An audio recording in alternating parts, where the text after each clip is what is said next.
Well, if you saw my first list, you must be wondering what films I like. Because chances are you watched the worst films because that's what people like the most. You all like negativity. What the fuck's wrong with you people? But anyway, these are the films, again, that I saw that I really, really liked this year. There's a lot I didn't see. I didn't see True Grit. I didn't see Tempest. That's the new Julie Taymor movie. I didn't see The Town. Didn't see Megamind or Tangled, which I don't think would be on the list, but you never know.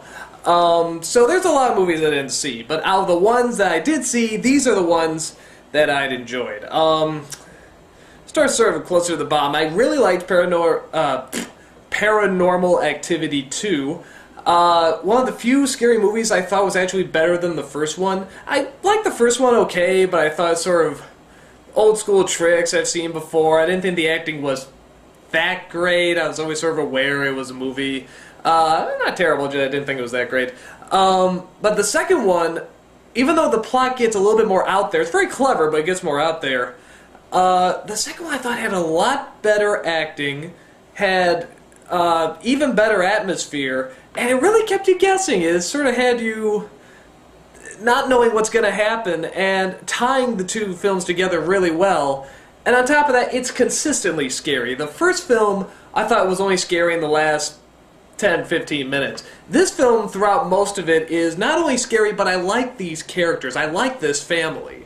And I'm concerned what's going to happen to them. See, that's always sort of the thing with the first one. I never got into those two. I never got into that couple. There's something about it. Maybe it's the acting, I don't know. Like I said, they're not terrible, but I could never get that into it. I like this family a lot, and I want to see what's going to happen to them. I was saying before, the only thing I didn't like is I thought the ending should have had a stronger final image, because that is the one thing in the first film that was like, that final image, you know, that's good nightmare fuel. I mean, that's really good. So I would like the stronger final image, but this is one of the few scary movies, like, I wouldn't mind seeing it every Halloween. I wouldn't mind seeing what they do with it if they keep this pace up. You know, for me, this is like the Saw movies to me. I never liked the Saw movies, but I would like to see these films continue. I'd like to see it every Halloween and see what they're doing new. So I hope they make more. I really like that movie. Inception. Nolan does a lot of good story. He plays with story a lot. And he throws a lot of story at you. And it's fun. It's really fun. The only thing that's always sort of a downside to a story, they're not super character driven. There's so much story that takes a little bit away from the character. Characters aren't bad, but there could be a lot more. For example, at the end when Leonardo is with his wife, didn't you all know what was going to happen? Didn't you know the choice he was going to make? Didn't you know, like, exactly what conclusion he was going to come to? We all did. And it's not terrible. It's not annoying or bad. It's just, I would like to see more with the characters. Christopher Nolan movies. So, but I really like the story. I like how complex it was. I like how creative it was. I like it's sort of a spy movie, but it's also very supernatural and psychological. So it was a lot of fun. I really enjoy it, and I like it at the end. Again, to those those who haven't, as soon as it goes to black, everybody in the audience always goes, "Oh!" And I love that reaction. I love hearing that reaction from the crowd all the time. So that was a lot of fun. I really enjoyed that movie. And in terms of a comedy that was doing something really different, I did enjoy Scott Pilgrim. I like, his name is escaping me, but the director who directed this, he did Hot Fuzz as well. And he's doing new stuff with comedy, and I really respect that. I like someone that's really, especially from a visual point of view, I think he's doing a lot of really cool stuff with these comedies. And Scott Pilgrim is so strange in that it just sort of is what it is. It doesn't explain anything really. It just sort of exists in this world. And it's not just a point of view thing. It is just sort of this world. And it never fully explains. It's just, here it is, take it for what it's worth. There's been a lot of complaints about, you know, the character's a bit of a jerk. Actually, a lot of the characters are just sort of selfish jerks and you can't root that much for them. I wouldn't disagree. But I think it is one of those worlds where it's just, you're there for the world. And you're there for the way these people interact in this world. So I think that keeps me from loving this movie. I I wish I could love this movie, because I agree. A lot of people say the Knives character gets the shaft in the movie. She does. It's not fair. It makes the guy very unlikable. And the girl is just this very pretentious, female who's just, whatever, just looking depressed and whatever, and seeing that character a lot. But yeah, the attraction is the world, and it is doing something very different. And I enjoyed it. And there are problems with it, but it's a good world, great visuals, it's funny. The jokes are good. And I just respect it for being its own unique creature. So, I did like it. It could have been better, yes, but the stuff it did well, it did very, very well. I'm surprised this is a movie I shouldn't like. It has all the combinations of a movie I should hate, and yet I really love this movie. I really enjoyed How to Train Your Dragon. And for me, this is what Avatar should have been. This is what I was looking for. The 3D, in my honest opinion, I think is better than Avatar. It's a shame you can't see it in 3D. Maybe one day they'll re-release it again, but the way they filmed these 3D scenes, not only was it really three-dimensional, but they filmed it so that even if you weren't watching with the glasses, it looks great. They don't do a lot of this. If you do have the glasses on, you feel like you're flying. Avatar, you saw these things flying. That's great. On How to Train Your Dragon, they put you on the dragon. You are on the dragon flying through the water, through the clouds, and all that stuff. But on top of that, what really shocked me is that this is a story about prejudice. And I usually find those so boring. As you heard the whole thing about the bullies and Let Me In, I find them so boring when it's just, hey, here's a jerk that just hates people, and this is the way it is, and it sucks. But stay good and everything will turn out fine. I mean, those stories are so boring unless they're really going to take a different angle, and I guess this was sort of a different angle. And they have the contemporary speech, and it's computer generated, and it has all the formulas. I should hate this film. But I think there is a slight edge to it, and really one of the great examples of that is the end, where the main character, again, without giving away too much, something happens to the main character at the end, and he's left without something. And that's a very risky move. And I don't see that in kids' films, let alone computer graphic films, anime films, and it's not terrible, but it's just like, oh, and the way you see it affect him, I thought was very, very powerful, but it wasn't overboard. And I think that's everything in here, is that it's powerful, but it's just the right amount. And I think the father in this movie, again, the typical jerk, the rough man, wants his son to be strong and good and has this prejudice against the dragons and can't accept the truth.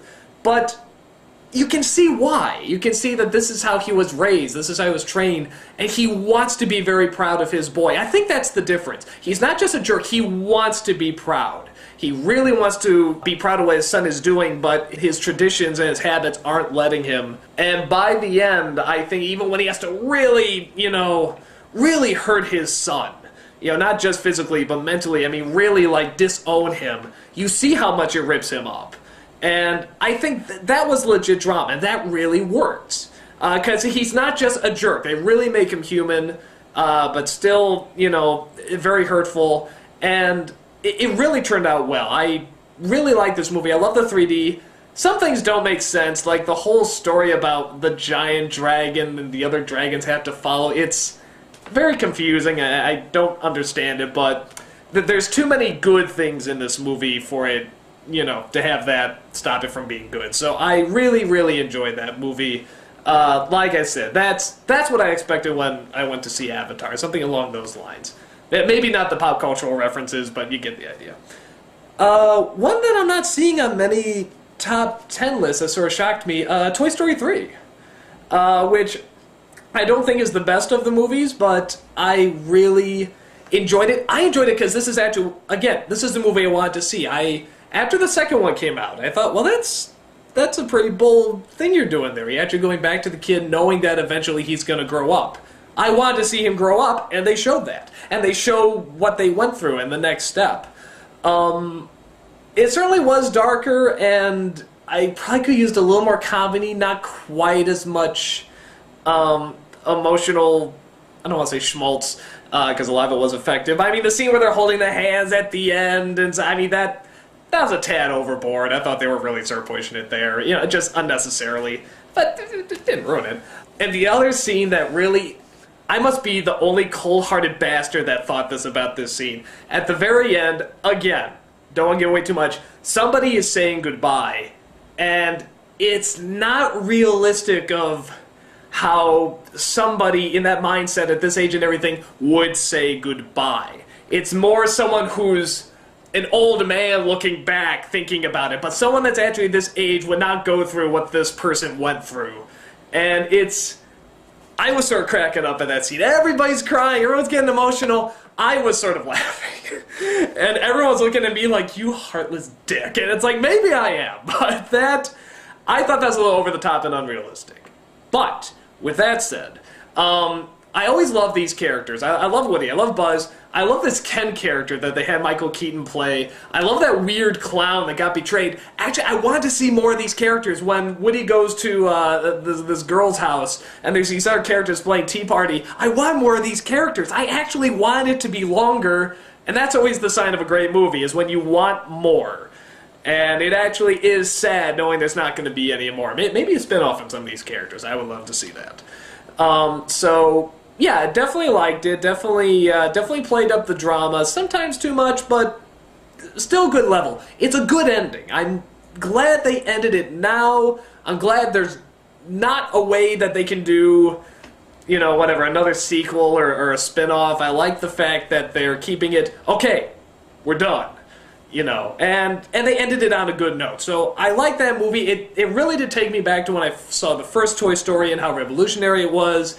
And this is a really good, solid ending, so I enjoyed it.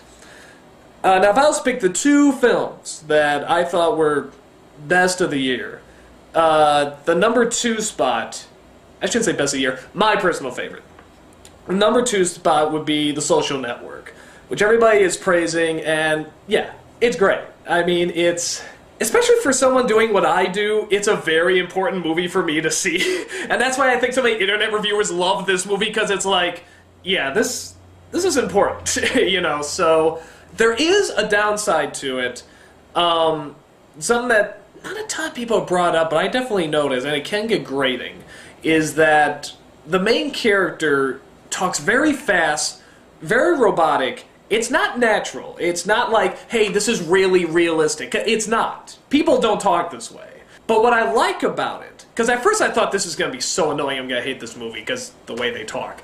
But what I like about it, and what grows on you, is that there's no bullshit in it. A lot happens in this movie. You get the feeling this guy is all about information, you know, and just logic, you know, bullet points, and it's just not very emotional. And he talks that way, and it's sort of refreshing, because it's like, we're not going to throw you for the traditional dramatic turns. You know, this is very bullet point, you know, we're doing this, we're doing this, we're doing this, we're doing this, and it's fast. And it's very refreshing because you don't have to sit through, like I said, most of the emotional turns that you get in most movies. This is very straightforward, very logical. After a while, it actually does grow on you and become very endearing. I don't know the true story, so I don't know how accurate it is. I hear it's pretty accurate. I think the only other thing I didn't like, again, without giving away too much, there's a character who is sort of downgraded. He's one of the people that's going to end up suing him. And this happens sort of in the third act, and it sort of comes out of nowhere. It is, which may be the point. Maybe it's supposed to show it comes out of nowhere and just what a shock it was. It is a shock, but the build-up to it does seem very suspicious. Like, huh, really? He did that? How odd. Like, you can't quite get in the motivation. They do explain it, but you still... that could have been a little better. But I like how they show the speed of the success and the... I don't want to say greed. It's not greed for money. It's greed for being something incredible. I really like... it has a great final line. Again, won't ruin it. Really love it, though. A really great final line. It's from the...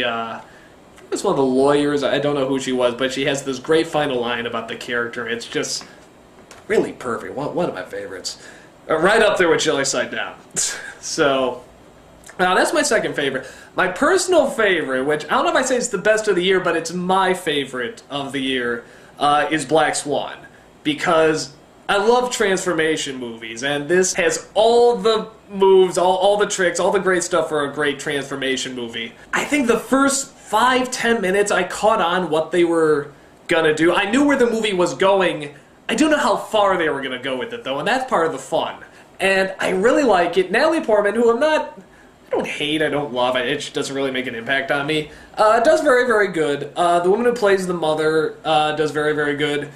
The directing, I like this guy's work, Aaron Aronofsky, I think is how you say his name, which at first I thought his work was going to get very grating, because we had Pi, Requiem for a Dream. I'm like, okay, fast editing, great, but come on, let's try something different. Wrestler came out, which I liked, but it really stayed with me, and the more it stayed with me, the more I realized I actually loved this movie. And Black Swan, in a sense, is sort of all this guy's movies put together, which really shocked me that he didn't write it. I can see why he picked it, but he didn't write it, and that really threw me. I was like, wow, because this just seems like all his films in one. Mila Kunis, I don't know if I'm saying her name right, I hope I am. She's great as the other dancer, and I like movies where they're becoming something, but you don't know if it's real or not. You don't know if it's actually happening or if it's in her mind, and it keeps you guessing up until the end. Maybe the last 5 minutes you know if this stuff is really happening, if it's something supernatural or it's in her head. In a sense, it goes so far that you could almost argue both, and I really like that. I like movies about perception. I like, just how you see the world and how this character sees the world, and if this character sees it this way, it is, it does exist, and it has so much fun with it. And whatever, it's creepy, it's disturbing, it has scary images, it's all over the map and it's unsettling, but for me, that's a fun movie. If it's really keeping you sort of guessing and on edge, but it's staying the path you sort of really want it to go and you hope it's going to go, but still throwing in a few surprises where you can't quite figure it all out. I really like movies like that. Paranormal Activity 2 was sort of like that too. You sort of know where it's going, but it's throwing just enough twists in there that you can't predict everything that's going to happen. So I really like it. I got one really funny story. I can't believe I'm going to tell this story because I tell everybody this. It's just a stupid story, but it really makes me laugh. When we saw this movie, this old couple sits behind us and, sits down and really loud. Oh, did you get the popcorn? Yes, I got the popcorn. Did you get the napkins? No, I didn't get the napkins. Oh, go get the napkins. Really loud. I'm about to turn around and say, shut up. But they quiet down pretty quickly. As soon as the movie starts, they stay quiet. There's only one thing that the husband, keeps saying over and over. And I think people know this. The premise of the movie is that she's turning into a black swan. How, why, is it literal? You don't know. But that's the premise. So there's one scene, Natalie Portman scratching her back, and she's got these marks on her back. And the old guy leans over the wife. She's turning into a swan. And at one point, maybe second act, goes in there, pulls out a black feather, and she looks at it. Guy leans over the wife. She's turning into a swan. She looks in the mirror. This is maybe an hour and a half in, and her eyes are turning this creepy color, and it's looking like an animal. Guy leans over. She's turning into a swan. Finally, third act, close to the end. Her feet are sticking together. They're becoming webbed, and they're really sticking together. She's pulling her toes apart. Just really, really creepy. Guy looks at it, points, says, "Chicken! She's turning into a chicken!" Wife says, swans have those kind of feet too. He goes, "Oh, I never thought of that! A swan! She's turning into a swan!" So that made me laugh. It's a stupid story. I don't know why that just made me laugh so hard. I actually had to bite my tongue in the theater not to laugh so hard at that. But, yeah, so all this time, that would have been a good twist. It was a chicken. It wasn't a black swan, it was a black chicken. So, okay, that's my dumbass story. So yeah, a lot of people are asking me what movies do I like, what movies do I not like. Those are the movies I really liked and the movies I really didn't like. Like I said, no film I thought was spectacular this year. And like I said, out of the films that were probably the best that I saw, probably be Social Network, but the ones that I personally enjoyed, I really like Black Swan. So Take that for what it's worth. I hope you guys all have a fantastic new year, and I'll see you next year. Later.